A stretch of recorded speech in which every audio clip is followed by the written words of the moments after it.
We now begin the Roppongi Hills 10th Anniversary Global Conference Innovative City Forum Global Power City Index session. This forum, in commemoration of the 10th anniversary of Roppongi Hills, is sponsored by the Mori Memorial Foundation, Mori Art Museum, and Academy Hills under the theme of Designing the Future for Global Cities and Lifestyles, featuring leading-edge technologies, culture and creativity, and urban management policy and strategies from these three fields. World's opinion leaders are here with us in this international conference. In this GPCI session, under the theme of Global Power City Index 2013, discuss what will be new urban values. We will, for the next couple of hours, focus our discussion on what urban lives we will be living in 20 years and explore the possibilities. Now, I would like you to meet the speakers.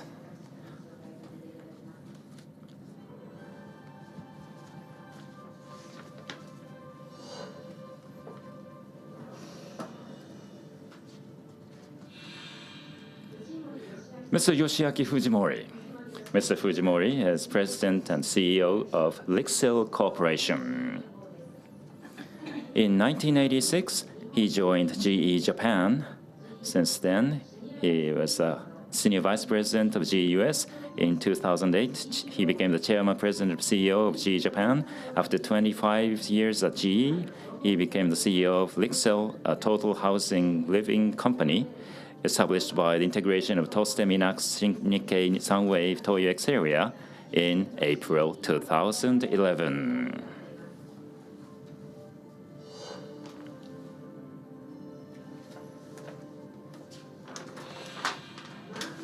Mr. Mark Norbom. Mr. Mark Norbom has career with GE, and he is the President and CEO of GE Japan Corporation and the Vice President of GE. In 1980, he joined GE, and 2000, he became the President CEO of GE Capital Japan, and after that, she has been President and CEO of GE Japan. In 2008, she became the CEO and President of GE China, and in March 2011, came back to GE Japan.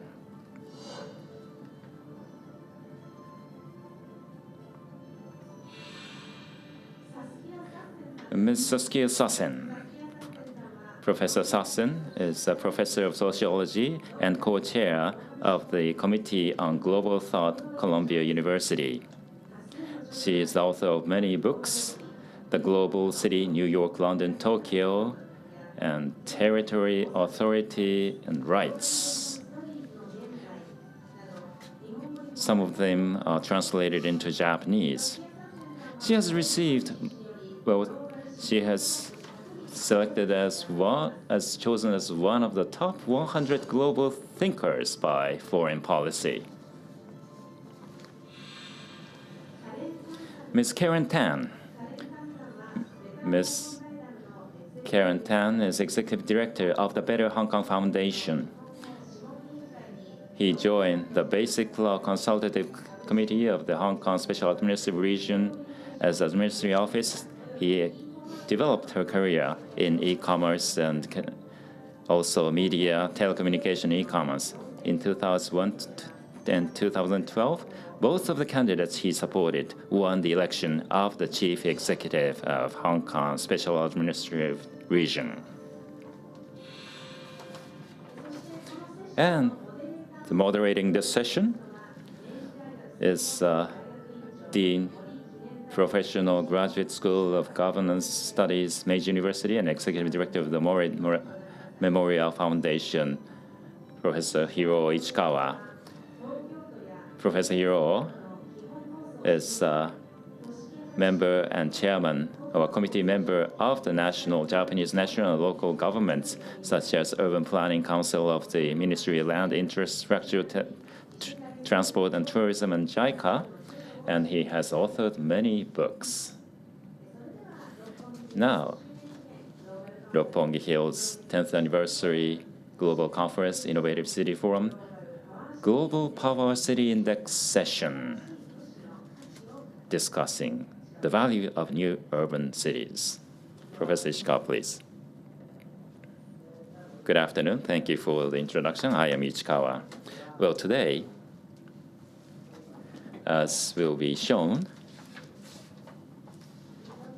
intangible urban value is the English term. In Japanese, kansei kachi is a Japanese word.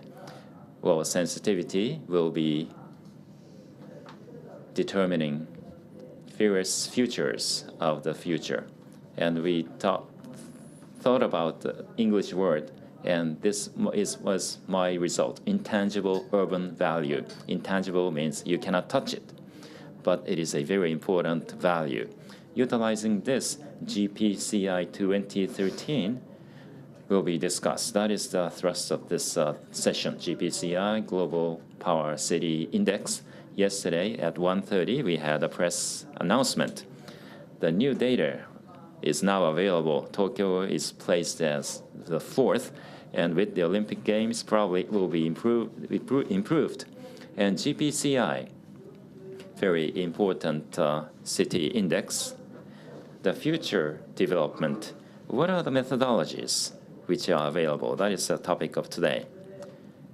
And the attractiveness of the city, how to measure that. Of course, there are many ways to use data, and what is required there is the comfortableness and the excitement, and also safety and pride has a very influential factor. But it's very difficult to turn them into data, so what should we do?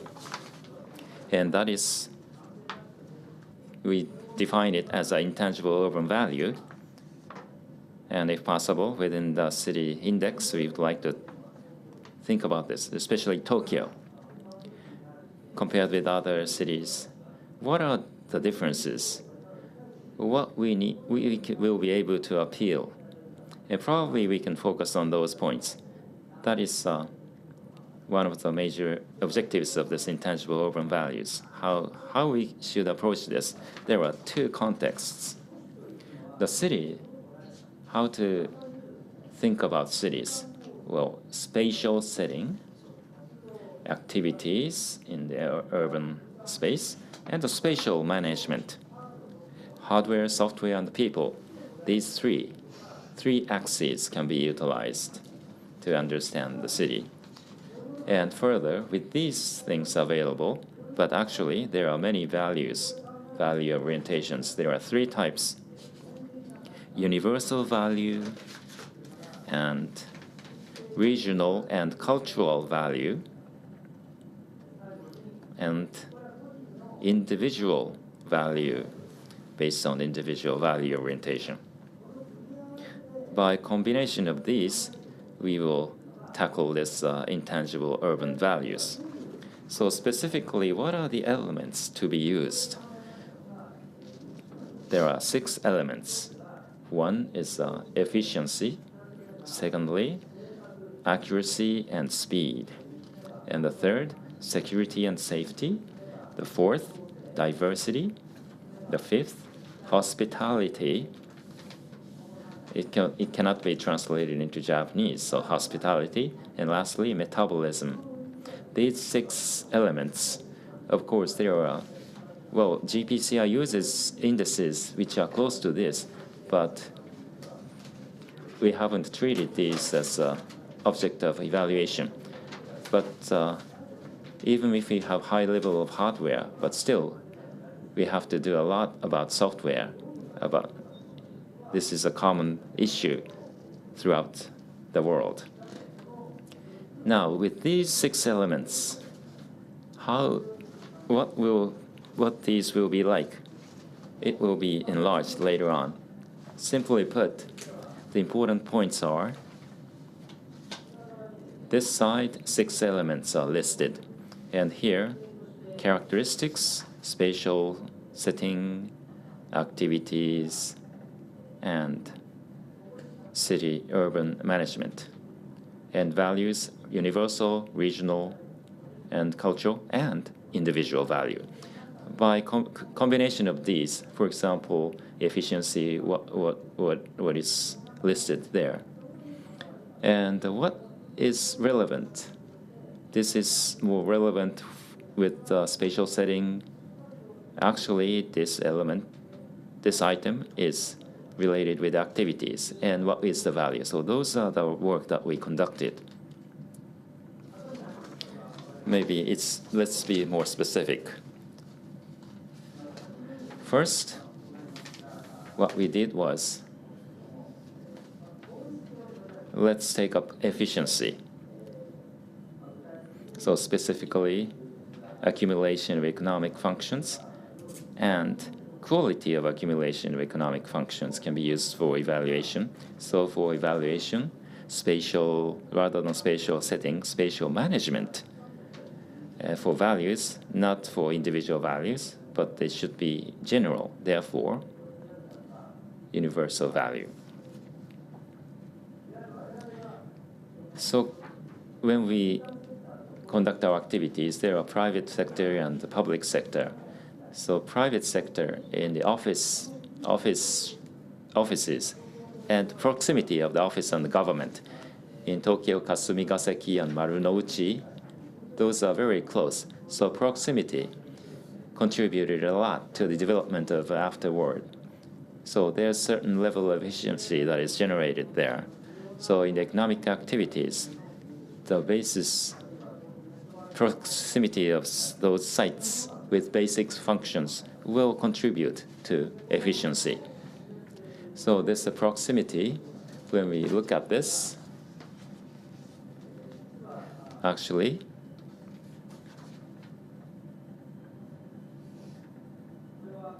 this is index. Higher the score, less proximity. And the more proximity when the number is smaller, because this shows the distance. And the government office and private sectors offices are closest in Vienna, and Singapore, Barcelona, London, and Tokyo. The Seoul has the weakest proximity. In terms of spatial setting, but of course it's determined by how you develop the city. Let's take a look at another example. What about transportation? Less traffic jam, just congestion of the public transportation is the object of this example. In this case,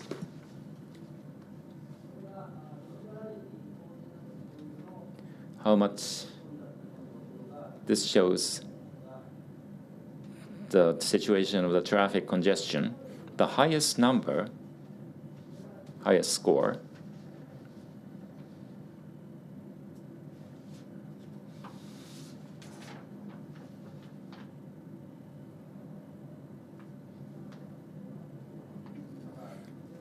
the toughest one is 0.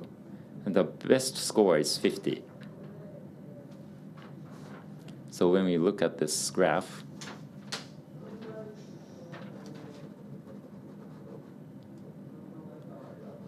whether it is a good situation or bad situation, the best one is Seoul. Tokyo is one of the better ones. New York, London in the middle as a result of this study. This is the second example under the category of efficiency. Next, accuracy and speed.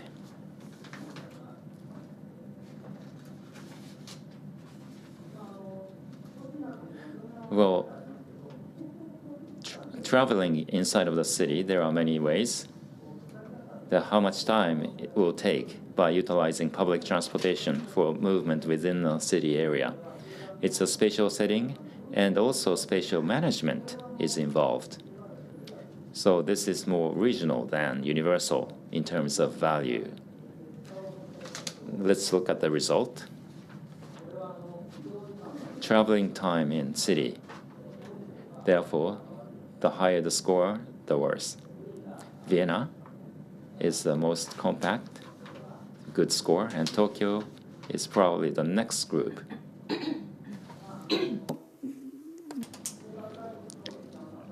To be accurate and also quick travel time is included, but only looking at the public transport does not give you the whole idea. But next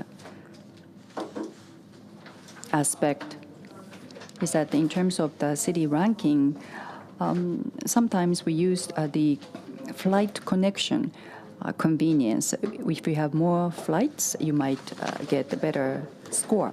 But that is not only important factor. This shows the spatial management. So this is the result of the flight on time score. As you know, JAL, I think, is #1. And even if you have a lot of flights, if the operation is unstable, as a result, the value would be less. So if you look at the result, you can see that the Tokyo is the #1 and Beijing is the worst. So there are a lot of differences in terms of the flight on time score. Next is the third aspect, security and safety. Here, what we looked at, there are two things. This time, in order to look at this intangible urban value, we had a survey. So we asked the sense of safety from visitors. And this is based upon the behavior of the visitors, and this is a universal value. So as a result of this survey, the highest score was Tokyo. Barcelona was the worst. So there are some differences. London is low. New York, Beijing, Istanbul are in the middle. So Tokyo and Singapore were highly evaluated in terms of the safety, sense of safety. Now, let's look at the sense of safety from the residents. The highest score or evaluation was not Tokyo, it was Singapore. Tokyo and Seoul were about the same. So predominantly, Singapore had the highest evaluation in terms of the sense of safety from residents. Now, the fourth factor is diversity. So how do we look at diversity? For example, in terms of the city ranking, whether you have more facilities, we have a lot of data on that.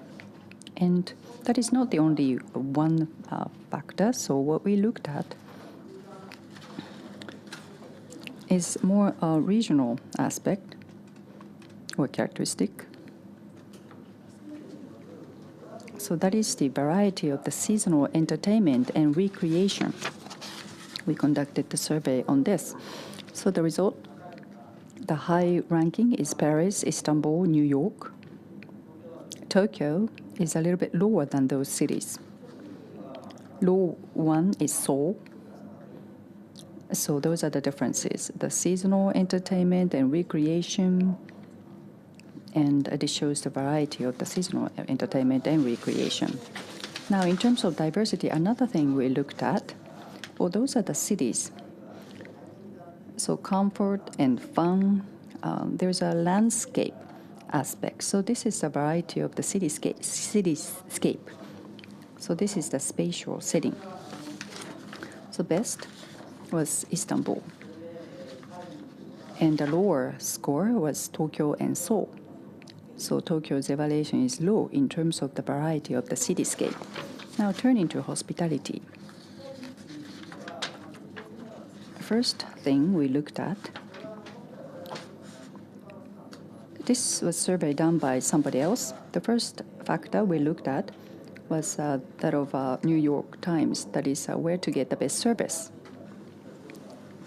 So we used that result. So Tokyo was #1. This is according to New York Times. So other cities are lower. But Vienna, Singapore, and Seoul did not have the data. So the top was Tokyo, the worst was Beijing.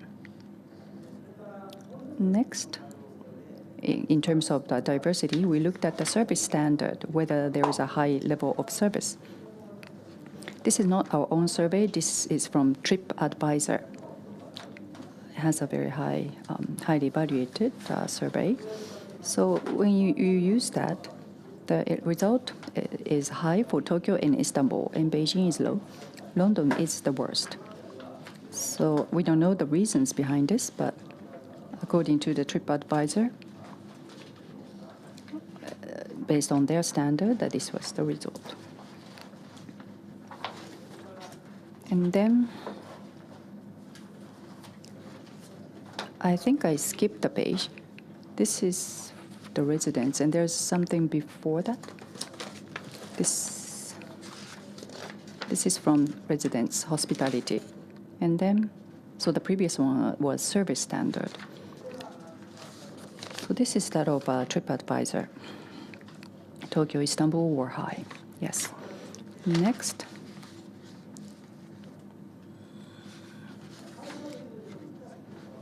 Now, metabolism is the next one. The cities keep changing, so they go through metabolism. In the area of the architecture, we use a factor of metabolism, how the cities change. So from that perspective, what were the ranking? Acceptability of new culture, creativity, creative activity, ease of doing business. So acceptability data is shown here. As a result of this, New York, Tokyo, Paris were strong. So high metabolism in those three cities. Now, naturally, when you have a high metabolism, in some cases, it is not preferable. So this is the mental stress factor. So under the metabolism factor, because of the high metabolism, people might be feeling stress. And we conducted the survey on that. As a result, there's a data here. Vienna is high. I don't know why. Tokyo, New York is in the middle. And of course, there are differences among the people or individuals, so we don't know how they feel stressed, but this was a very interesting result. Now, right now, we looked at 6 elements, and I gave you some examples. If you combine all of these, this is the overall picture. London, New York, Paris, Tokyo, 4 major cities are shown here, and the spatial setting and activities and the operations. So which city has a stronger characteristic? We try to summarize that. In the case of New York, spatial setting was the biggest characteristic. At the same time, Tokyo, the operation of the space was stronger characteristic. The same thing can be said for values, whether it's universal or regional or individual value. If you look at from those perspectives, New York is very strong in terms of individual value. Tokyo has higher level in terms of universal value. So we try to think about the overall intangible urban value based on those factors. So how do we do the GPCI? How do we use those factors in ranking cities? Now, the city ranking, there are 6 functions, and at the same time, 5 different types of the people are used. And these intangible urban values, we look at 3 spatial values and 3 different types. Now, how do we combine those? This is something that we need to consider further, and I'm sure we will welcome any of your feedback. So how to use this? And we have done some trials. One thing is to look at the accessibility, the evaluation of the accessibility. In GPCI, the travel time between the inner city areas and international airports, and transportation fatalities per population and tax fare. Based on those, we tried traffic convenience, and we use this. And what should we use to come up with the intangible urban value? Now, what we used is, as I said, the traffic comfort when I talked about efficiency. So that is to say that the comfort when you use the traffic transportation measures. So one thing we chose was this. So traffic convenience, this is the GPCI evaluation. Vienna, Istanbul, Barcelona were high. Tokyo, Seoul, Paris were low. So based upon the traffic comfort, the changes is that the Singapore, Tokyo, Seoul would be high. Istanbul is totally different, and London is also different. So this is the result of the combination of those two. So if you look at the cities from the different perspective from the quantitative evaluation, this is what happens. Another factor is the accuracy and speed. And here, international transportation network means that the number of the cities with direct international flight, including the cargoes. And what do we look at when you look at the intangible urban value? First is the flight on-time rate. So if you do that, the blue is high, GPCI, red is low. Sorry, the lower one is a poor result. The Tokyo, Barcelona goes up. So it's not the amount, but the accuracy and also the evaluation of the people can be looked at. Next is the security and safety. Concerning this, in GPCI, the number of murders per population and disaster vulnerability are looked at, and we try to look at the safety and security based on those. And if you look at the intangible urban value, here sense of safety from resident and visitor, which I talked about earlier, from the residents and the visitors. We try to look at the sense of safety. Vienna, Singapore, like this it goes down, and then it starts to go up in Seoul, and London also goes, the Tokyo goes up. The London is down, Barcelona is down. So this is a kind of unique pattern. The Seoul, Tokyo, Singapore evaluation goes up. So if you look at the data, you can also look at the safety and security, but here you look at how the people feel about the safety. Now turning to the diversity in GPCI, we look at the number of the theaters and the museums and stadiums. And from the visitor's perspective, whether there are good facilities, and this is related to the cultural interaction. So if you look at the intangible urban value, not the GPCI, here the variety of entertainment and the recreation plus variety of cityscape are considered to represent the diversity. So as a result, London, New York had a high evaluation, but Paris showed the predominantly strong result. Vienna also, Tokyo goes down, Singapore, Seoul is down. So I have two more. To go. So now, what about the metabolism?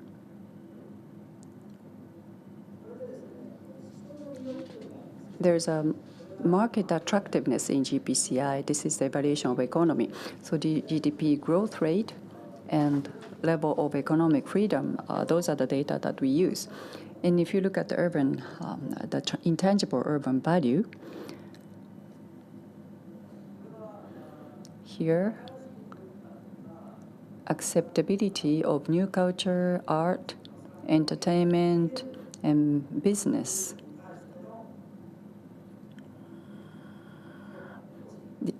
We conducted evaluation of this aspect. As a result, Singapore was very unique. Market attractiveness is very high in GPCI, but in this intangible urban value, Singapore goes down. At the same time, New York, Tokyo, Paris shows the opposite trend. So how do you evaluate based on this is something that we needed to consider. So we are only doing the sampling so far. So we don't have one-on-one matching between the GPCI and the intangible urban values. These are just the samples, just trial. We have 4-member panel this afternoon. We'd like to get their comments, reaction to this as well. Finally, but not the least, to summarize what I've been talking about, in GPCI, this is the chart that we get. Identity of Tokyo. One, well, in terms of 6 different areas. Weakness in terms of livability and accessibility and cultural interchange as well, or interaction as well.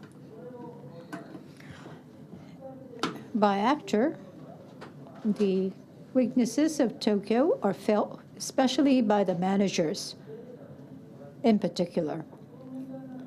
And the issue is Tokyo is considered #1 in terms of economy, but from the manager's point of view, Tokyo is ranked #9. So this is always a challenge that we find vis-a-vis GPCI. What about in terms of intangible urban values? Here we are looking at the airport, on-time operation, and time needed to move within 10-kilometer range, and diversity in recreation, level of service, and how kind the local residents are, and for visitors, the sense of safety and security. So how can we capture this is still a challenge to be solved. But what we can say today is Tokyo is one of the major global cities. We do have landmarks such as Imperial Palace, Meiji Shrine. We have Buddhist and Shinto shrines and temples. And we have seasonal landscapes, which are truly beautiful, world scale. And we do have people gathered from both within Japan and from the rest of the world. For Asia and for Japan, we do have the important sites. One of the characteristics of Tokyo is that we have many centers or downtowns in Tokyo, multiple downtowns, which is rather rare. We have 6, 7 downtowns with different characteristics in Tokyo. There are reasons for that. 35 million people in the metropolitan area. So it's not just a single city. Each downtown has economic area and suburban areas supporting each downtown, which makes up a characteristic downtown, being managed, operated with high quality. Another thing, I might be patting my own back, but hospitality, the typical Japanese hospitality that we think of, where does it come from? During the Edo period, it is said that the people of Edo, when their umbrellas touch each other, they'll say, "We're sorry." So that kind of gesture and this singularity of encountering people, which comes from the tradition of the way of tea. These are the traditional cultural values that we have, and we have to think of how we can incorporate those values in GPCI. So that's all I can share with you with regards to the intangible urban values. Sorry for taking too much time.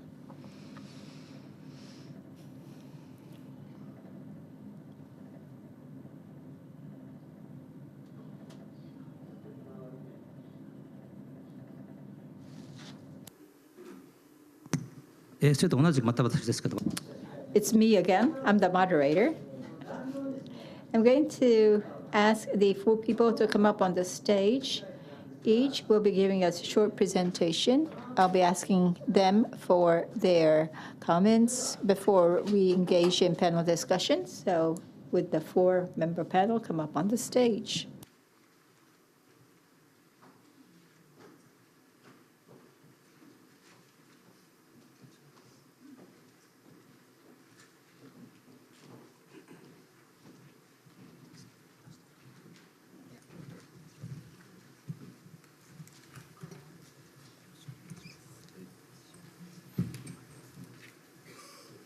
I think the 4 individuals have already been introduced. In the interest of time, I'm not going to reintroduce them. I talked about the intangible urban values, and I'm going to ask the members of the panel to share with us their insights. Using the PowerPoints, you can give the presentation for about 7 minutes each from your seats. You don't have to go to the podium. First, we'll ask Mr. Fujimori for his presentation, please. Thank you. Fujimori from LIXIL.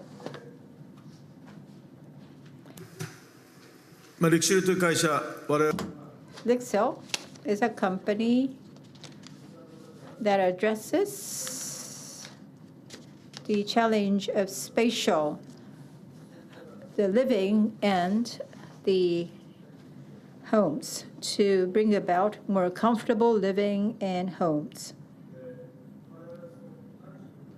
Tangible hardware and software, in other words, products and services through which we bring about good living, good and comfortable living. That is our mission. To look at it from a different perspective, I'd like to share with you the energy consumption level in Japan over the past 20 years since the Kyoto Protocol. Professor Ichikawa talked about the efficiency. The yellow portion, the transport efficiency, as you can see, means of transportation, and the lower half, the industrial efficiency is very good. Energy efficiency is improving in Japan. So energy consumption volume overall hasn't changed, but this housing and commercial building, this central portion, the activities are increasing, and people have desire to bring about even better living environment. So there are new products offered on the market requiring more energy consumption. And as a result, we are seeing an energy consumption increase beyond control, so to speak. So with what vision are we addressing year 2020? The buildings, houses, to be able to generate its own energy that it consumes. We're thinking of the zero energy homes and buildings. There are 5 to 6 elemental technology that realizes this. We're working together with the University of Tokyo Institute to look in more details the elementary technologies that are needed. Science, technology, architecture, art, both sides are being addressed. Not just zero energy being promoted, But we are trying to do more than that to maximize the sensibility of the people within the house. And the concept that we're proposing is passive and active. What do we mean by passive or smart? By passive, we are proposing that by changing the structure of the houses, people can live without much using energy, electricity, and otherwise, and still enjoy comfortable living. For example, ventilation, wind from the roof, and the wind reaching every corner of the homes, and the wind coming through the doors, even with the doors being closed, ventilation or wind still flowing in the house so that people can continue to enjoy comfortable life. And by improving the insulation and air tightness, you can lead comfortable life no matter where you are in the house, whether you're on the second floor or the ground floor. So that's what we mean by passive first architecture. Technology to enable this, products to enable this are what we are proposing. For example, even with the door closed, have the ventilation capability. Or even when the windows are closed, through electronic automatic control, the flow of light, the flow of wind can be captured. Louver structure, window structure, and the sunlight being used for smart products. What do I mean by smart? Have smart homes. For example, solar panels or solar power generated carports or using the batteries.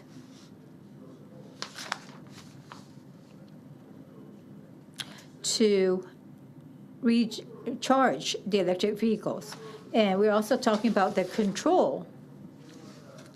Manage water and energy, the ventilation, the flow of air, the use of electric inside the homes and buildings being controlled. And you can see a small robot. For example, life support robots to make up for the errors made by humans or to eliminate injuries, accidents. So we can control the life inside the house. And that's what we mean by passive first and smart homes, which will bring about comfortable life inside homes.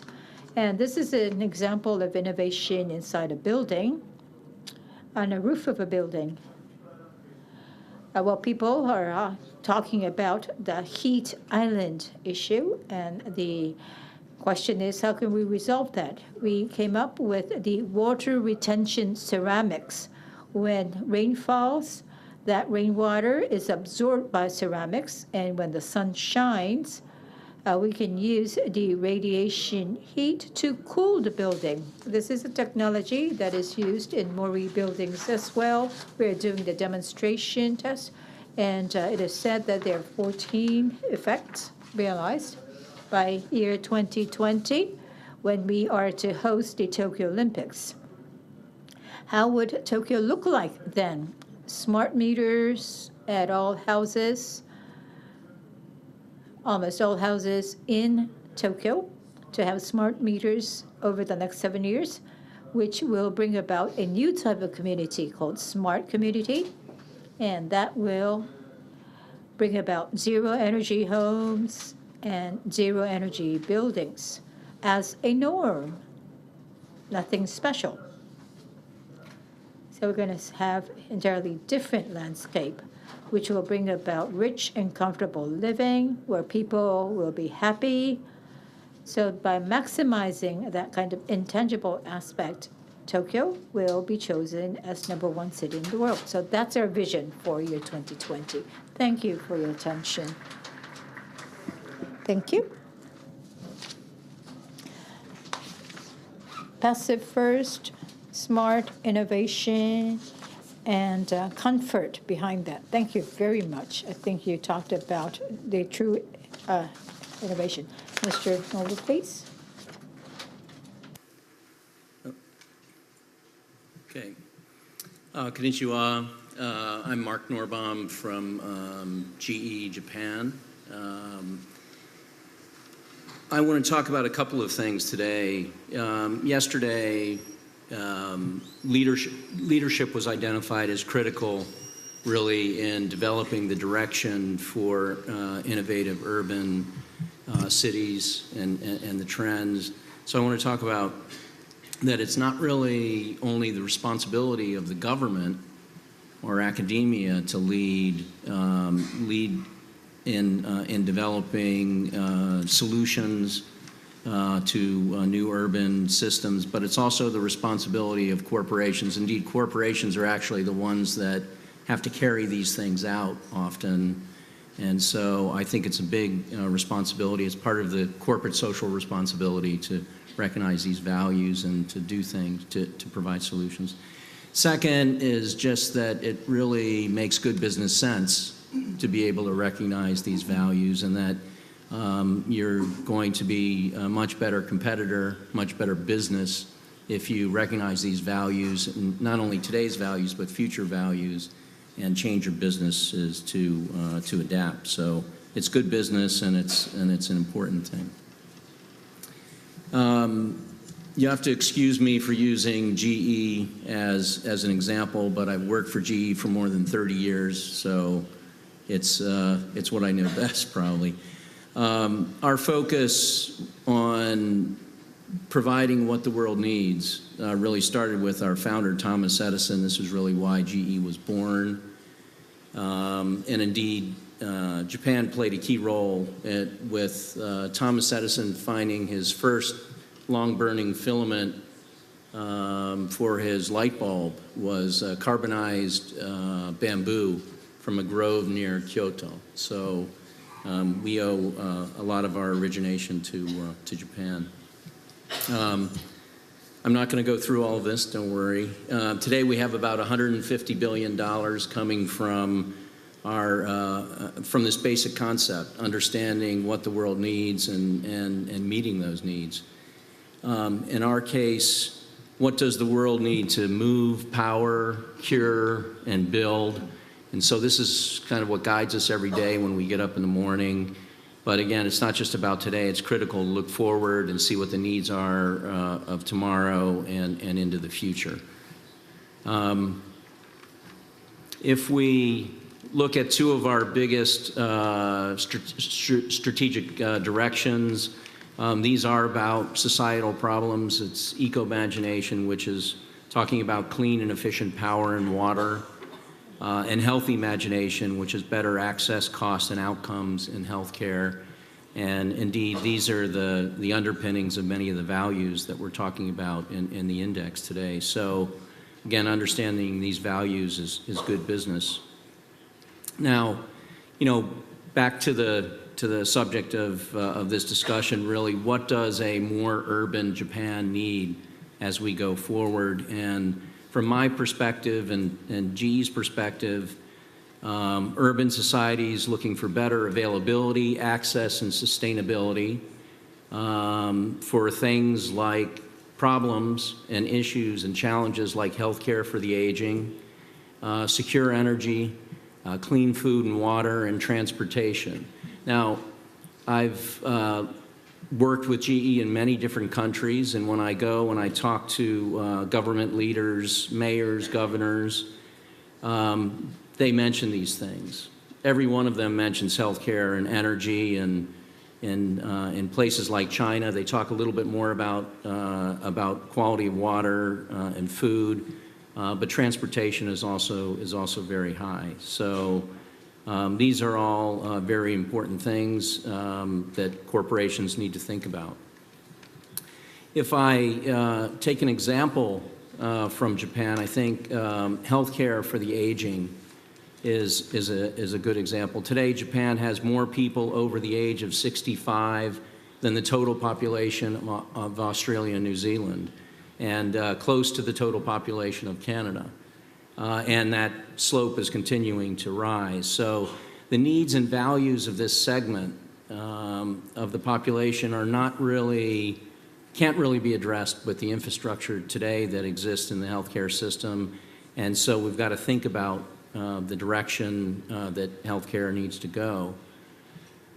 There really needs to be a revolution in the healthcare system, with hospitals continuing to play a lead role, to be a hub in the system, but a lot of the care needs to move out to the community. So we're looking at, in our business, looking at things like remote monitoring, transportation and equipment for older people that they can access and get into easily, primary doctor care in the communities, special housing for the aged, and home care.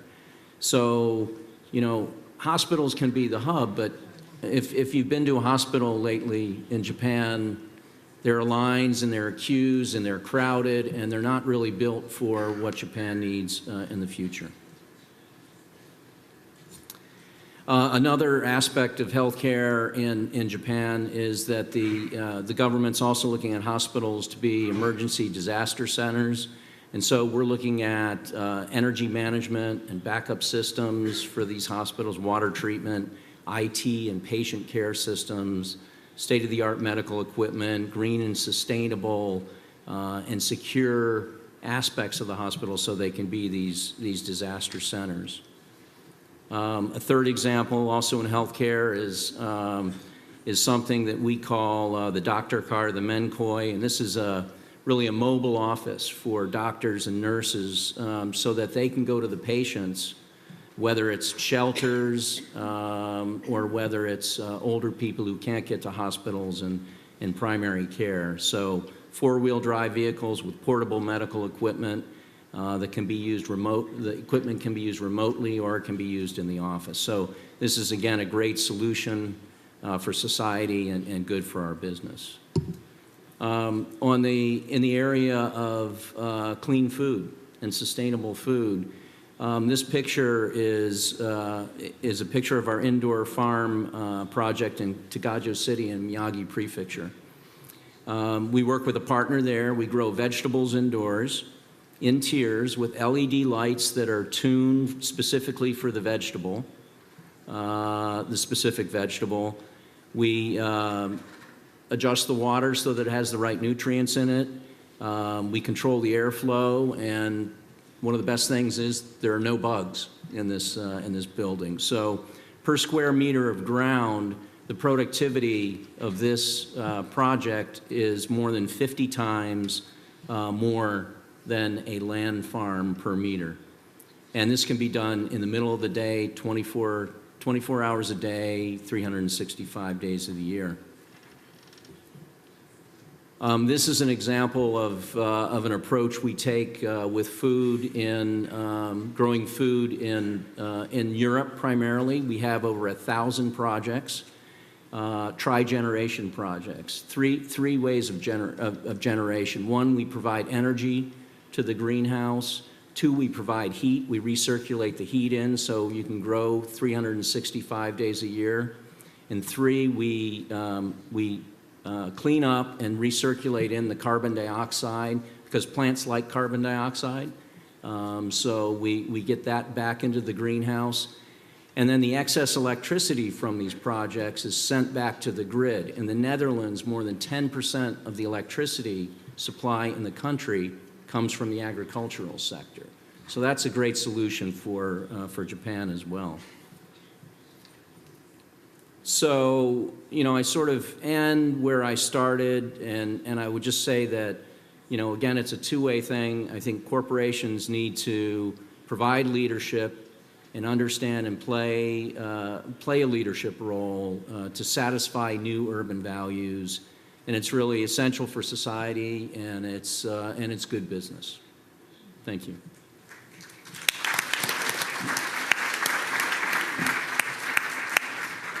Thank you very much for new values, availability and access and sustainability. Those keywords were mentioned in pursuing this topic, especially for aging society, healthcare, the urgent needs, and energy, water, food, as well as specifics within these big topics, and also value of living will be pursued, and that has been communicated. Thank you very much. Next, Professor Sassen, please. Well, I was asked to address the index, and I want to praise the index. And I have long been involved, directly or indirectly, with an enormous range of comparison indexes of cities. And I must say that the Mori index, I call it that for shorthand rather than all those letters, GGC, I get lost, but is excellent. It really is the best because it covers so many different aspects. Adding the urban intangible values is a very experimental move. And I think it's very important, actually.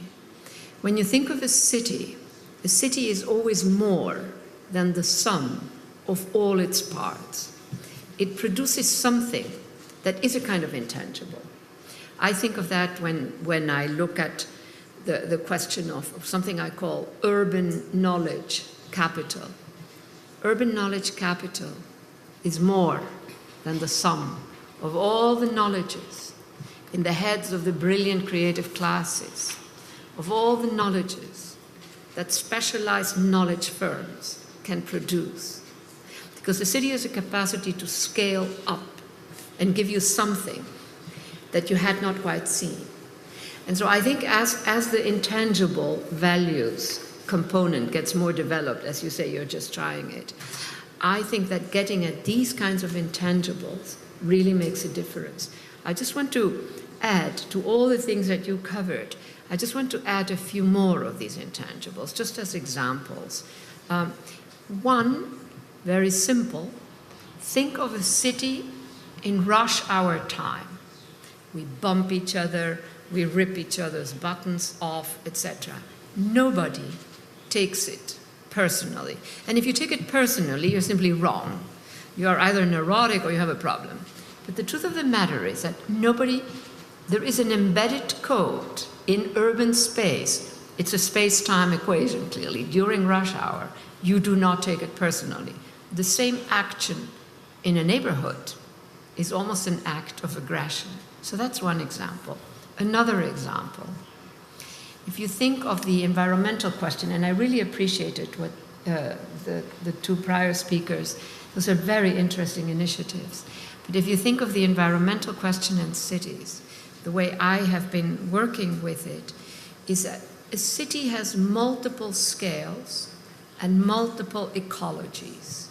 The biosphere has multiple scales and multiple ecologies.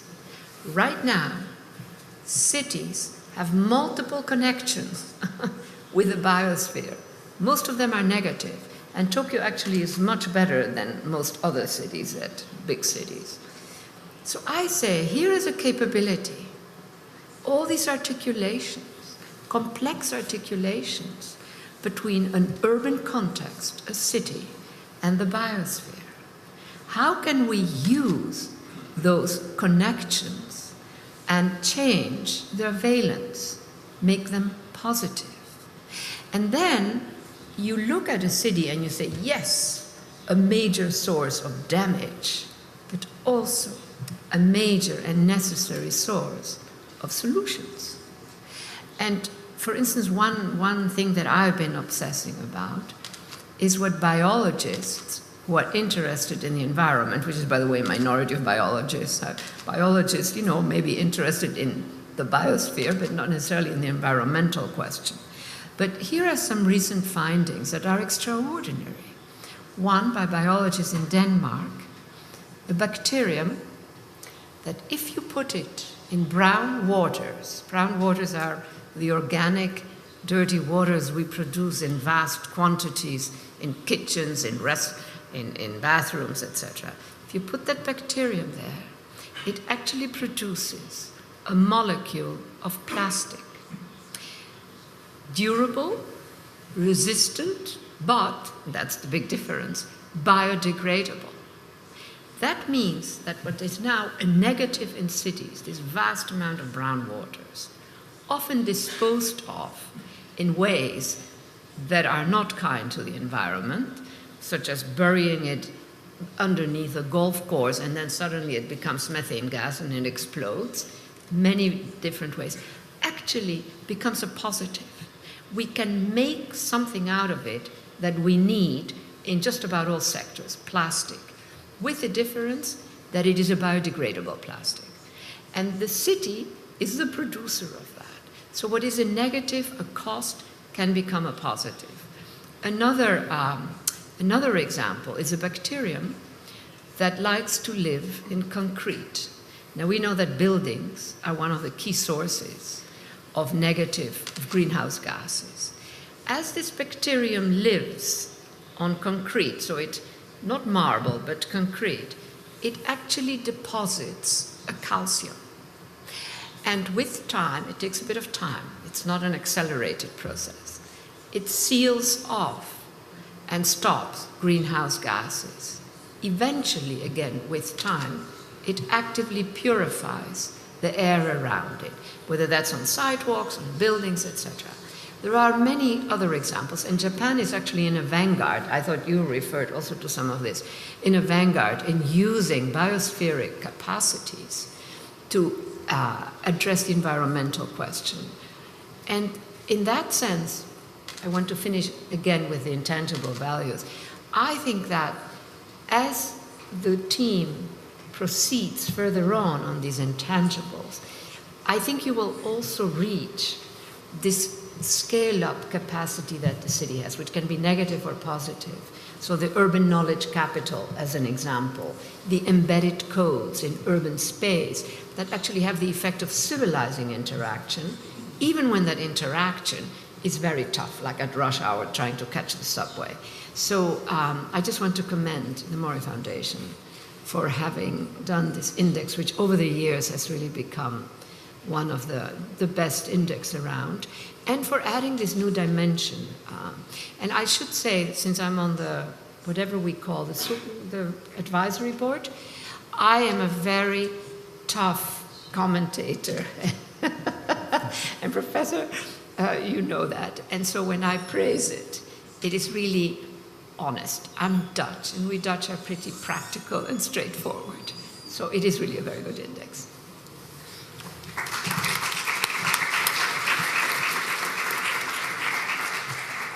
Well, thank you very much. Professor Sassen said that the urban knowledge capital,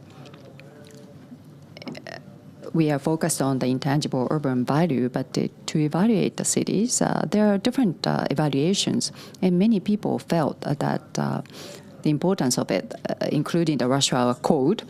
Well, ultimately, cities are the collection of the people, individuals. So the values that the individuals have, how that become the value of the city, and that would determine the value of each city. So I think the great comment from Professor Sassen, and it was not a tough comment. So thank you very much. I'm very much encouraged. Thank you again. So next, I'd like to ask Ms. Karen Tang to make a presentation. Ms. Tang. First of all, I would like to congratulate Roppongi Hills for its 10th anniversary, and also congratulate to Tokyo for being ranked as #1 continuously in Asia by this index, and also for winning as the city to host the Olympic Games in 2020.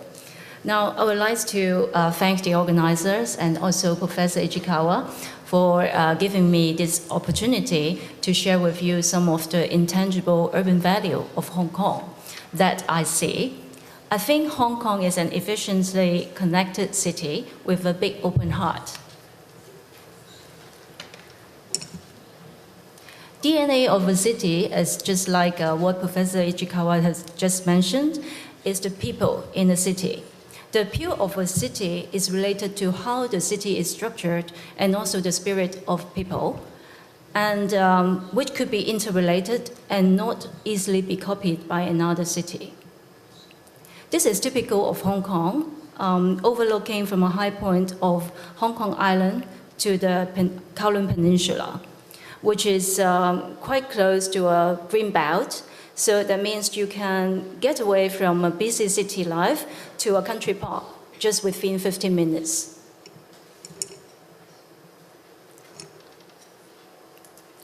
High-density community entails convenience to people and efficiency for the economy and for the environment. Convenience is important to a young economy for the efficiency needed, and even more so for an aging society, as just what Mark has mentioned. For example, the elderly care and medical services within close proximity to where people live. To build high-density communities is a response not only to land constraints, but also a concern to the environment and efficiency. As they tend to use fewer resources, infrastructure costs, including transport and communications, is much cheaper, hence less costly to commute and more willing and efficient in communications. This brings mobility of workforce and efficiency in deploying resources. The challenge for a city now is, like a city mayor said, it's not about extending boundaries, it's more about regaining lost space. In Hong Kong, the average two-way commuting time is within 1 hour, so it's very close and compact and efficient.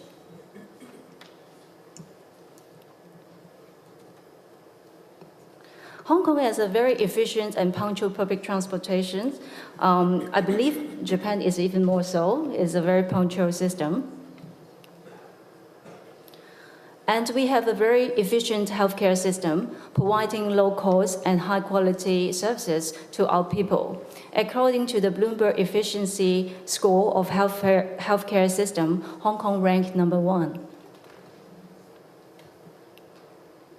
This is also some figures showing our healthcare system. Hong Kong is a truly open society because if geographical location is history, and we do not have natural resources. Hence, we have to position ourselves as an open platform to attract necessary talents and necessary resources. And geographically, Hong Kong is located at the heart of Asian economy and connecting to the mainland China. The nominal GDP within 4-hour flight distance from Hong Kong is very comparable to cities like London and New York.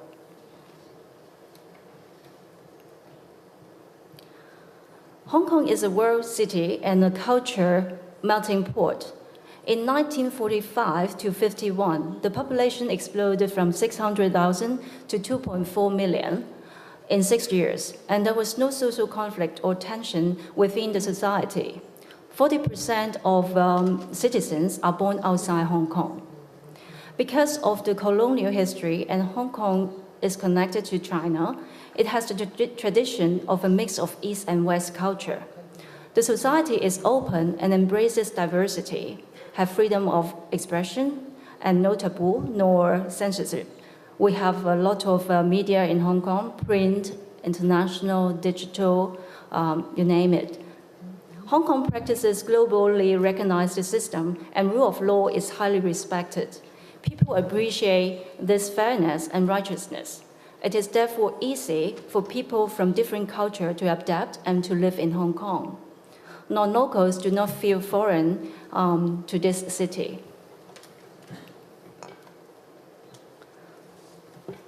Other than focusing a lot on business, Hong Kong people has soft heart. It ranked number 19 under the World Giving Index and first in Asia. In fact, Hong Kong has the tradition of strong family values. Caring for one's own family is the crucial foundation of a compassionate society.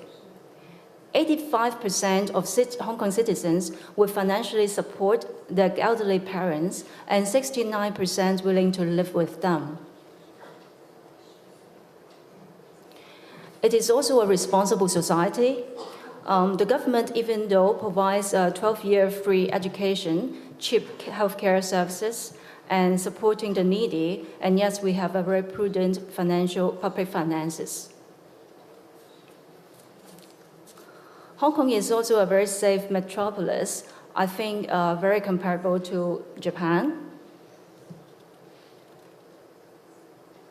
And I think Professor Ichikawa also mentioned the low crime rate also helps to enable the rich and the poor to live next door harmoniously in many districts.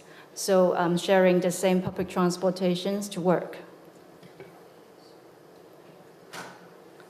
Hong Kong is a vertical city. However, the life in Hong Kong is very easy and interesting, including from shopping, going to cinema, performing arts and exhibitions.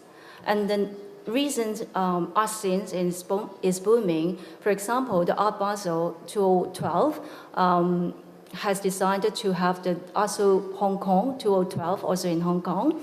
And the numbers, like the attendance, the number of exhibiting galleries, and number of participating countries are very impressive and very comparable to the Art Basel 2012. Here is the number of Michelin staff restaurants in Hong Kong, very comparable to New York, London, and Tokyo. So with all the figures that I mentioned, these other figures make Hong Kong a favorable environment, attracting talents to stay and to come. Figures here show is an example of the highly artistic French expats coming to Hong Kong. This is the Hong Kong that I see. Of course, we have much room to improve. Say, for example, we have to beef up our cultural and arts area and to be more cautious on the environment and sustainability. But as this morning, one of our colleagues from Hong Kong has also mentioned the Design Hong Kong is working on a lot of creativity training. And also we will have our West Kowloon project, which our museum curator will be presenting tomorrow morning. So we hope with all this, Hong Kong will be positioned better in the future. So thank you.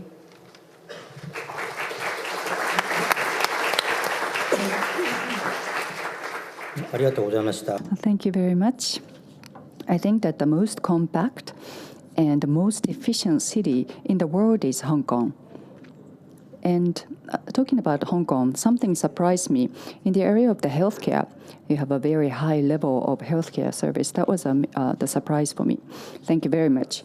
Now, we heard from each speaker. And at the beginning, I talked about the intangible urban value, a new perspective to try to evaluate the city. So based on your presentation, I'd like to hear from you, your views. One thing is that I think the way of thinking of the intangible urban value is something that you can accept. But if you have some objections to this intangible urban value thinking, I'd like to start with Fujimori-san. What do you think of this intangible urban value? Well, there are various hardwares and softwares. We have hardware, and then we develop software. But what is the value of those to our lives? What is the meaning of having hardware, software? If you don't think about it, if you just install the hardware and software, it doesn't mean anything. So in that sense, I think unless you include the intangible urban value into the measures, you cannot really understand and evaluate the value. So only with the intangible urban value, you can evaluate the value of the cities. One point that I can mention is that the human beings have desires. So there's a desire to increase or improve the intangible urban value. And in order to do that, we need hardware and software. And when you reach a certain level, you want to increase it even more. So it seems that the intangible urban value would lead to the more desires. And there has to be some cost or the expenses. What is the cost? that is the sacrificing the environment. So, for example, wonderful, better value, in order to generate such value, if the cost, or if there is a way that we can maintain the environment, if we have to sacrifice the environment, we are not increasing the intangible urban value. So maybe that kind of factor is still missing. Yes, without the sustainability, we shouldn't really talk about the intangible urban value. So Mr. Norbom is in Japan, and you know about the Japanese culture, and so you also lived in China. So listening to your presentation, I think it was many ideas and topics that you covered in your presentation suitable for Japan. From the sustainability perspective, to conserve environment and how to deal with the desires of the people. So how do you trade off? That is a question, but more specifically, Mr. Norbom, in the area of the healthcare or clean food and clean water, maybe you can focus on the specific topic, and if we can conserve the environment at the same time. But one topic is the healthcare. Environment and healthcare, what is the contact point? What is the linkage? That was a very interesting point you raised. So talking about the healthcare and the conservation of the environment, if you have any additional comment on that point. Yeah, I would just, I would add a few things. I think really that the intangible values that you're talking about right now really define what we would call customer satisfaction. So I think the success of our products and the appeal of our products really is determined by how they fill these intangible values. And really then that rolls back and determines the strategy of how we develop our business. So, you know, we also have to be economic. We have to be profitable with what we do as a corporation. But, you know, we try to look out, be forward-looking and see how our values changing and what kind of things do we have to address. What we found with, let's say, environmental or eco-imagination program was really developed because there was a much greater appreciation of things like global warming and much more concern from governments about the availability of clean water. And so we developed a whole suite of products and services around that. So really determined our strategy, but it is, you know, really all leads back to, you know, what does society value? And different cities will value different things, and so we adjust our strategy as far as that's concerned. You know, healthcare for the aging, I think, is becoming a bigger concern for many people. So people are starting to, you know, some of the intangibles that you talked about, security, you know, and safety and just, you know, well-being, will be impacted by the, you know, the types of things that societies do to help support the older people. You know, they'll feel much more comfortable if they know there's transportation, housing, you know, that there are products that are available for them. So I think it all relates back. You know, the intangible values are really what, you know, what defines our customer satisfaction at the end of the day. ありがとうございます。藤森さんもノボンさんもビジネスされてる側。Both Mr. Fujimori and Mr. Norbom are from the business community. So there's a human desire. Satisfying those human desires would be the customer satisfaction. And that's where the solution is. That's where the answer was the message, and I agree. For many people to be satisfied, that would mean that they would eventually feel happy. That will contribute to their well-being. earlier, I asked Professor Sassen to be brief, so maybe you want to comment more. So individual desires and expectations, to satisfy those individual desires, that will be on a commodity base. But to translate that into the urban area, the city scale, that is the challenge that we're trying to focus here. I've known you for many, many years. We've talked about the global competitiveness back in the 1990s. You were one of the first to mention that, which really inspired me. When we talk about international competitiveness, we tend to just focus on tangible things, material stuff, which are just part of human desires, including money. If they are material power that is satisfied, then you are more competitive. I think that's the general view. But I think you've been saying for a long time that that's not the only part of the city's power, not just material stuff. To have the everything comprehensive that goes beyond national borders.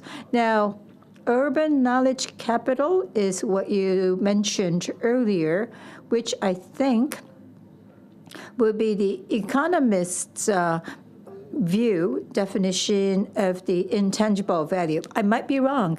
So could you elaborate on that urban knowledge capital? Well, it's a term that I sort of coined in order to capture both a capability that the city has to deliver something that other types of spaces cannot deliver. If you just have a great headquarters of a firm with everything that, like Google has, etc. I mean, they have an internal, of course, that's not a good example. I withdraw that because they are very creative and all of that. But maybe GP. But that was very good what you showed. I thought that was very impressive. I need the details. But the point here is that if you have an office park, you have all the facilities, everything works, something is not going to happen in an office park.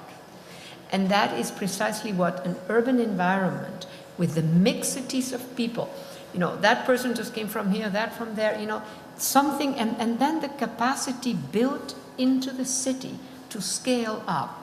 And to give a simple example, a truck in the countryside produces carbon dioxide.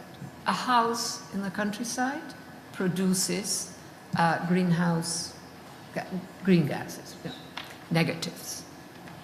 But they don't scale up to produce ozone holes. A city creates new natures. So this is the negative side. But in there, that's a more familiar way of illustrating what I mean by the scale-up capacity. So a city actually produces heat islands, ozone holes, and you stand back, we know it's negative, but I want to then look at it and say, there is a capability. And how do we transform it into a positive?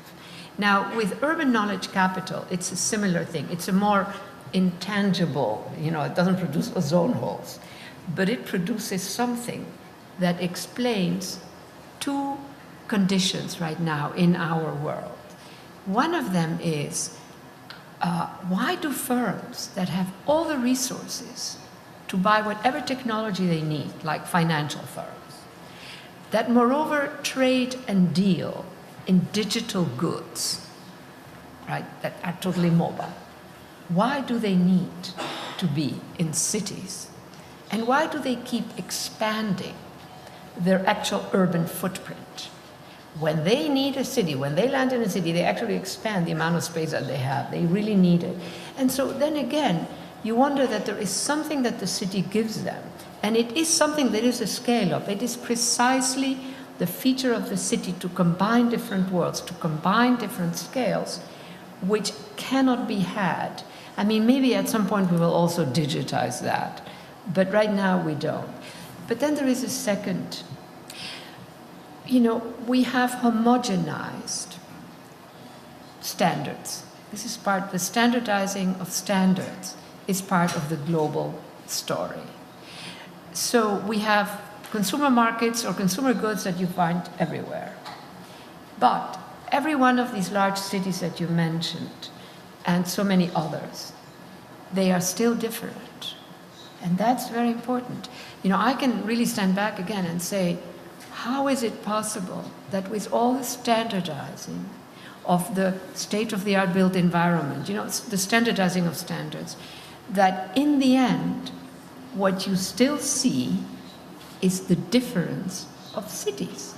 It's like an immutable, fully capable to resist all kinds of other things. So a lot has been standardized the same. You find the same goods wherever you go in the world, a certain kind of facility, state-of-the-art luxury hotels, whatever, you find it everywhere. And yet, you know when you're in Tokyo, and you know when you're in New York, etc., etc. So that tells you again that there is something about the city which is to be taken seriously, which then also gives meaning, if you want, to that kind of index, that how do we capture that? And it is something that you cannot simply nail down, because when you begin to disaggregate that something, you wind up with a level of analysis that loses that particularity. And so I think that this intangible values, values is a heavy word, but the intangible urban is what I would call it.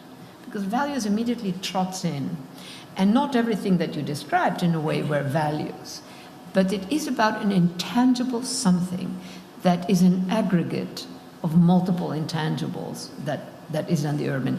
And so I think that in the next round, you should make it more complex.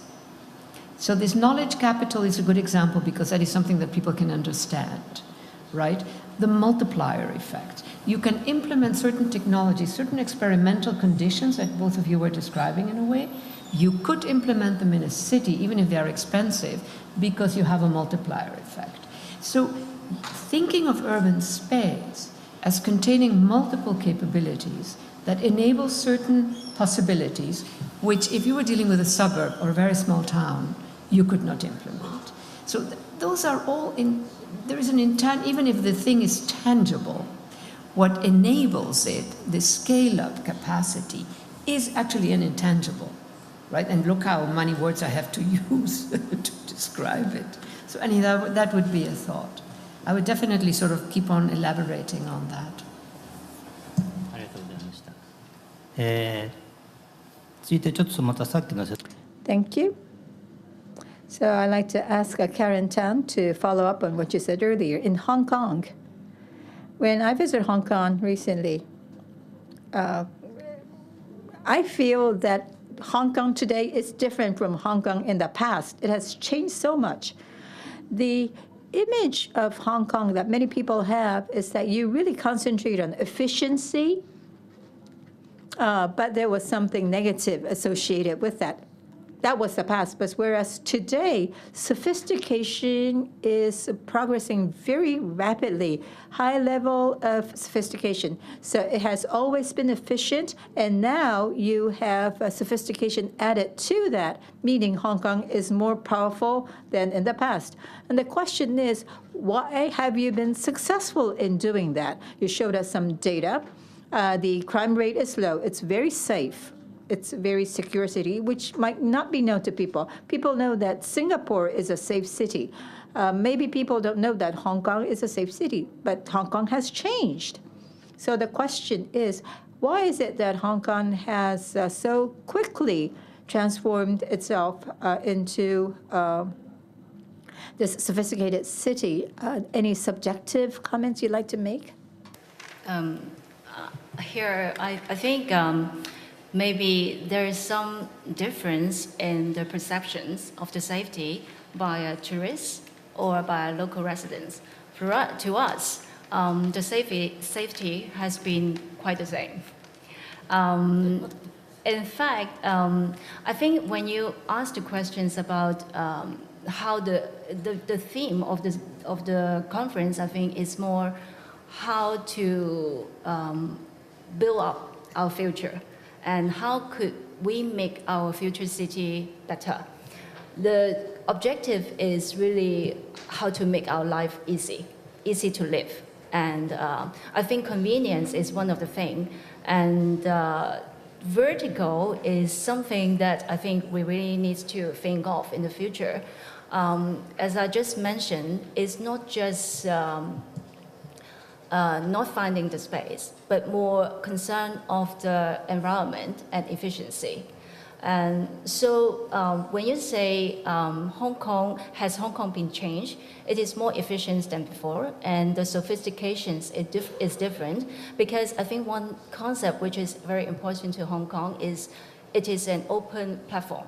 As we describe ourselves as the super connector, which is easy for everybody to come to this place. As what my colleague in the morning said, like the Design Hong Kong, he's not making Hong Kong the only hub in the region, but the hub for the platform for everybody to come to share the experience and to share their knowledge. So it is something that we, Hong Kong, want to position ourselves to be a platform for everybody and be open and embrace the diversity. But the safety, to us, is about the same. ありがとうございました。さて皆さんから一回話。Well, we went around. Okay, let's move on to another round. In today's discussion, as Mr. Norbom mentioned, healthcare for aging. Healthcare for aging. Thinking about the entire community, for operation of the community, healthcare is thought about. It was very easy to understand. So not only hardware, but also how to maintain or maintenance, and also how to provide care for the people. There are specific ideas for that. My question is, well, Mr. Norbom, GE Japan, you're responsible for GE Japan, or Japanese version, or Japanese unique services which are different from other countries, especially for Japan. What is your idea specific to Japanese healthcare? Japanese version is different from others. In what ways?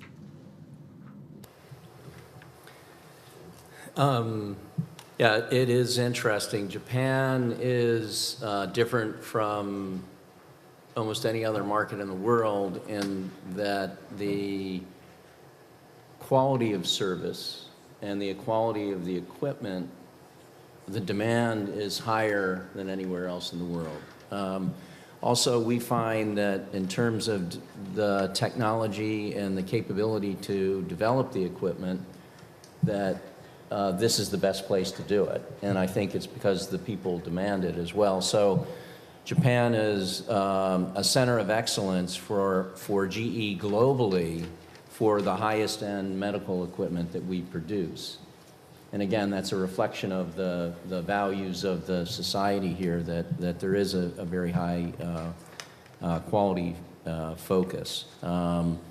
So what we look at, in addition to being a center of excellence, we look at Japan as a pilot country for a number of different initiatives. And on the healthcare side, for example, we're doing a lot of our work on Alzheimer's here. So trying to get early detection of Alzheimer's. So we're working with partners to, to get the elements that can be injected into the body, and then working with our digital technology to then track those elements.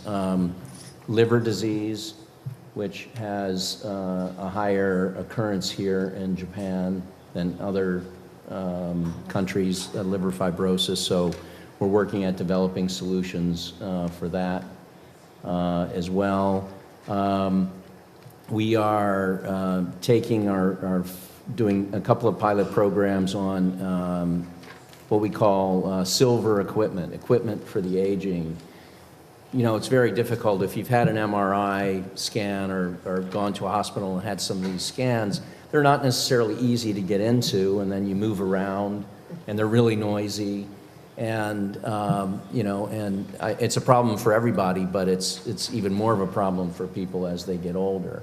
And so we're trying to do things like, we've just introduced quiet, noiseless machines for imaging. We're having tables, wheelchairs that can fold out and then turn into a table so you can easily get into a machine, things like that. So, there are a lot of different technologies and approaches that we're, developing here first, and we'll take global. I should also mention we have one pilot in the real estate, since Mori is sponsoring this whole thing. One pilot in our real estate where we've retrofitted one of our buildings for elder care, and so we're going to see how that works out, and then look at doing that with other buildings as well in our real estate portfolio. ありがとうございました。 Thank you very much. Next. Well, people have desires, and also if you do too much, it will be an environmental issue. So before reaching that conclusion, satisfying people's desire, LIXIL has several great inventions like Inox, washlet. Constant improvement is found. And the Toyo sash. The room temperature decreases. That is because of the frame. So you made the frame smaller. Without doing anything, this will become a global standard. But intangible urban value, I think you have already conducted activities in that regard. And your future movements, you talked about the ventilation inside of the house, breathing inside of the house. So that is a Japanese unique Japanese one. Whether the know-how that was established in Japan, is it also functionable overseas? Well, I've often asked this question by investors. Well, that is, for us, that is a challenge. And washlet, by the way, is a trademark of Toto. We use shower toilet. So please use the term shower toilet from now on. Well, of course, products of ours, interesting ones. We want to make the window bigger for better viewing. That's why we reduce the thickness of the frame, aluminum frame, at the same time increasing the ability for insulation. So you see bigger window and better thermal insulation. Japanese sensitivity is that is filled in that sense, leading to this kind of technological development. What about in China? Well, window framework, the thicker, the better. So in other words, they have a standard that it has to be thick. So sturdy value and utilizing larger amount of aluminum, which is rather costly, and they cannot use this thin frame which is developed in Japan. And the shower toilet, like a 12 liters, and the usage of water reduced to 4 liter, etc. This is a universal value. And the US toilets, utilizing similar technologies, including ours, it has become close to 4 liters of water. So water resource is the same in this regard. But for Americans, for Europeans, our challenge is, it's not washlet, it's a shower toilet-like product. Whether this will appropriate for the lives of the American people. We have to verify that, including himself or American people visiting Japan. Once they use it, they will like it. So many people bring that back to the United States. If it becomes less costly, I believe this will be used by more people with this hope. Well, for example, in China or in the United States, if good intangible urban values were produced, we will bring them in, and if we produce such values, we will export. So we can exchange those things. Thank you. Well, one thing is that global standard for the countries, for each city, it's a big topic. In different fields, Japanese culture is spread to the rest of the world. Japanese food is available everywhere. When I was studying overseas, it was not that like that, and also in Asia. Something is resonating with people in overseas, but when it comes to thinking about cities, well, GPCI 2013 is the topic of this session. Well, Tokyo, as was announced yesterday, was ranked number 4. Also, unfortunately, well, Tokyo score is not increasing while other city scores are increasing. If this trend continues, the Tokyo cannot even get number 4. Of course, many efforts will be made, which will result in changes.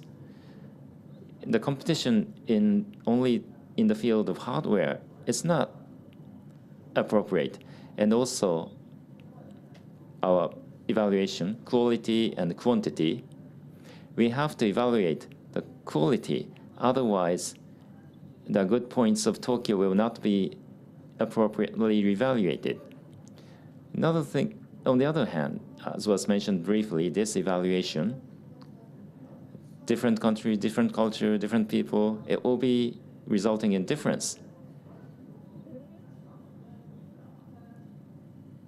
If some people think, oh, it can widen our view, but in other countries, people say, no, no, no. So whether this is global or not, so this is the challenge. So this combination is rather difficult. So this intangible urban value was started about 1 year ago when I happened to meet Professor Sassen, but I was not successful in making her understand this. So our idea of hospitality is different value orientations. So difference in value orientations can be handled with a difference in intangible urban values. The LIXIL global deployment, in some place they agree with us. So if we propose different value orientation, then it may be accepted. So if we have that hope, maybe we can move on. Well, Tokyo, probably those are some of the reasons that Tokyo cannot become number 1. If we can be confident that other people will understand these values, probably the result would have been different. That's why I'm citing these results. But ultimately, different culture means different values. But in this situation, we have to look at some things. But top-ranking cities are similar, almost similar. Tokyo, New York, London. And when it comes to Asia, Singapore, Seoul, Hong Kong, Shanghai, great cities. Then what will happen next to those cities? That is my personal concern. Probably you have the same impression. Those cities, top-ranking cities, are similar. What will happen to them next? It's a rather ambiguous question. Those are top runners. Well, Hong Kong maybe go higher than Tokyo. Hong Kong is making a bridge to Macau, and also Shenzhen, and Shinkansen bullet train is being made, and Greater Hong Kong will become very big. And that means great potential. There are many things like that. So in the future, what will happen to these big cities in the future among the city urban policy? What is the solution? What is the answer? So that's what we need to think about. Now, your intuitions are welcome. Because of this reason, this city is good, or maybe this is dangerous. So city expert is Professor Sassen, so you will talk last. So first. やっぱり今その Non-expert goes first. The GPCI index. Well, our lives. I think that Tokyo, with that standard, number 1 or number 2, it doesn't matter number 3 or number 4. It doesn't matter. Even number 5 is acceptable because, to a certain extent, the level of life is satisfied and comfortable life is lived, and people there, most of them, are not complaining. Therefore, in that sense, then, what difference does it make when we become number 1? That, unless that vision is seen or understood, it doesn't matter whether it is number 1 or number 4. What is the vision of becoming number 1? Unless it is shown, we will not go towards that. Somebody has to show that vision. I haven't seen that. I want to see that vision. So that's one thing. Another thing which is more important is that now we are faced with other social issues, environmental, aging, and the social security. Now, those social issues that we are struggling with, how can we solve those? This is almost like a political discussion. So this political element, as we get old, as we see the new generation, I think those are the things that need to be solved. So it's not just becoming number 4, number 3. More important thing is to tackle those social issues. Thank you. Now, Ms. Tang. This experience in the city, urban city development maybe, I think we have to ask questions, say, the city is built for whom? For the young generations, for the elderly, for the locals, or for the investors? And then for what? For better quality of life or more vibrant economy? I think most of the leaders of a city will tend to help to improve the economy, to have a higher GDP and so. But does it mean the better quality of life to most of the people? Then we have to think about this. And I think as what Fujimori-san just mentioned is also a political issue, and is also a challenge to the governance, how to build the consensus among different groups or different interest groups in this modern day. I think most of the leaders in the world now is to build a consensus among the people. So it's an art, but I think with the quality of life improvement, like say for example, what Mori Foundation has been doing, Love Tokyo or in Taipei or in Hong Kong, what we have been doing is to make people feel happier than before. So we have to balance different interests. And the second challenge is what Professor, you have just mentioned, is what is the universal value and the individual values. And I think the challenge today is the mobility of people is obvious. Everybody travels around the world.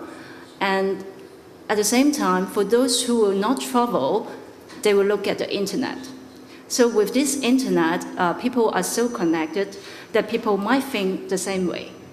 However, each city has its own culture, its own history, that the leader of the city may not be able to deliver the same.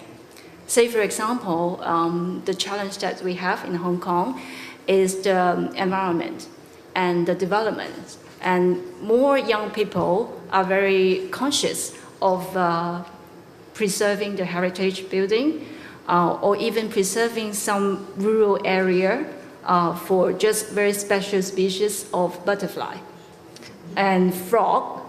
Then we will ask whether we should serve better the frog and butterfly or the people to have a better living space, bigger living space.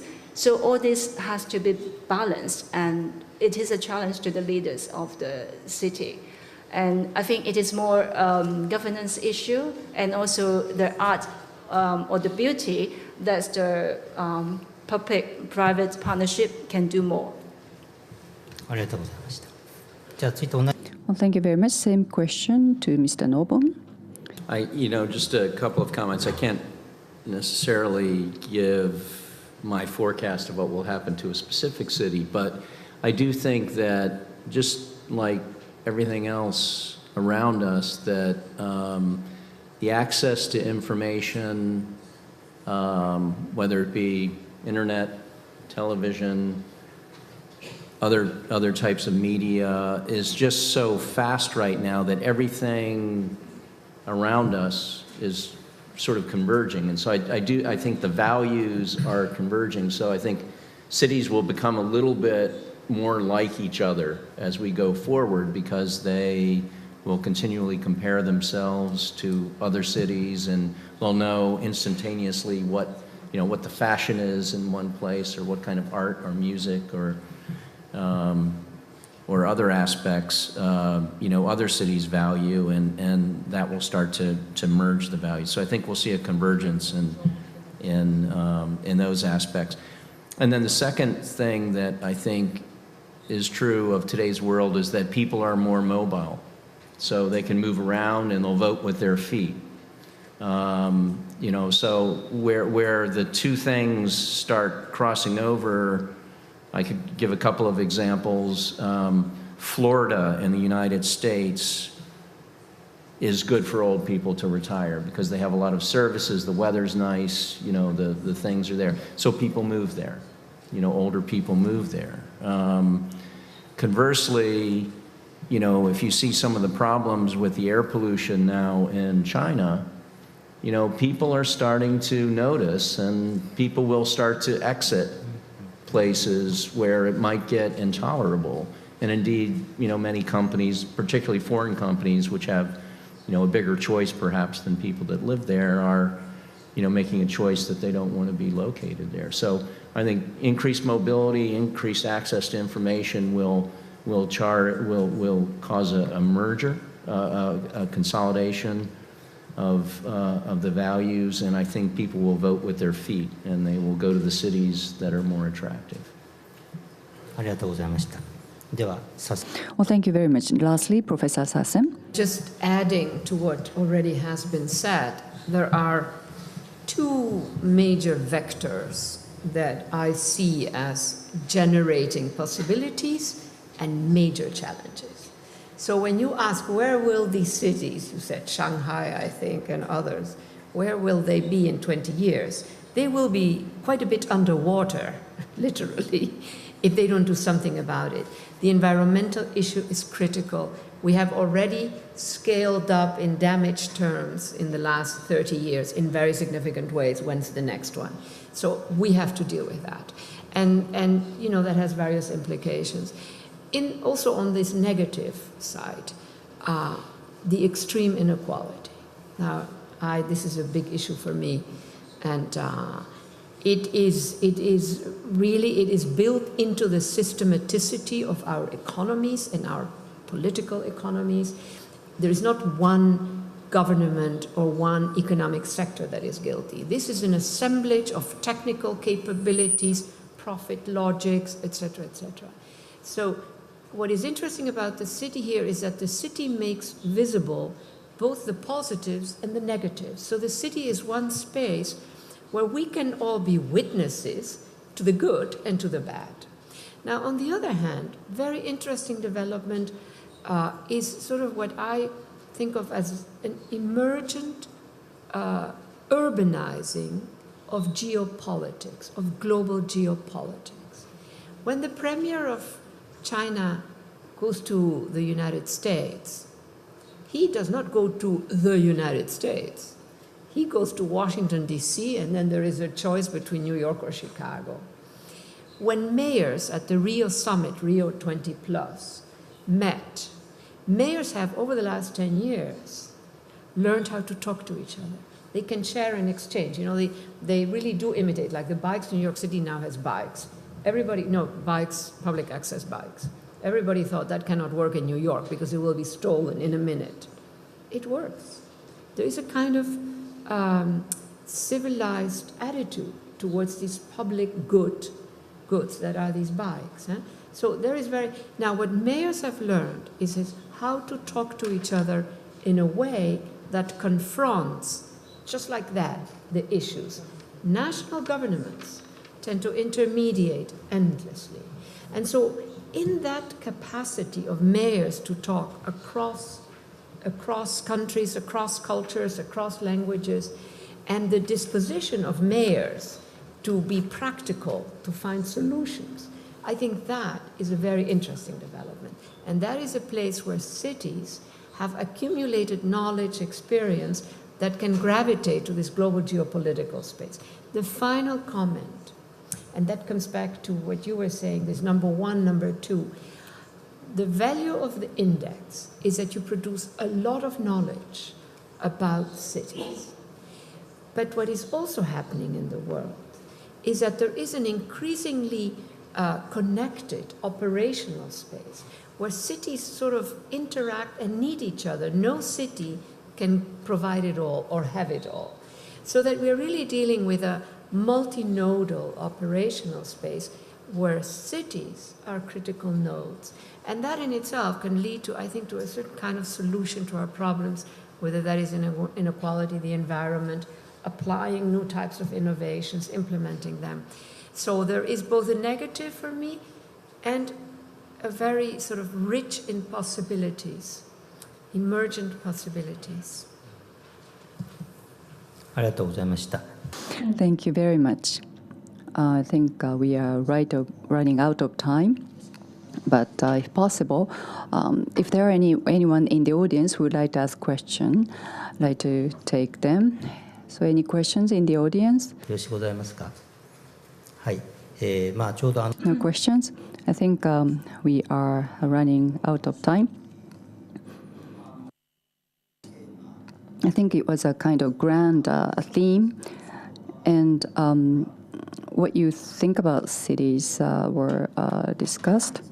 And I think that everyone wants to have a comfortable, fun, you want to live in the comfortable and fun cities. Of course, there are some differences among the individuals, but within a certain level, I think we can discuss this with each other. Of course, there are different interpretations, but we should know what cities are, and we need people to think about those issues.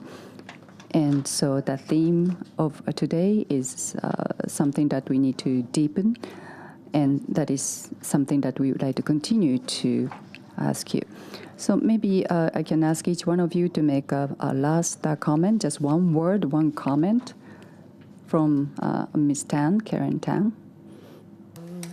I think as the objective of the theme is to build the future, and I think it must be a better future for everybody, and everybody can enjoy more equally, to share the opportunity and also to enjoy the quality of life in the future.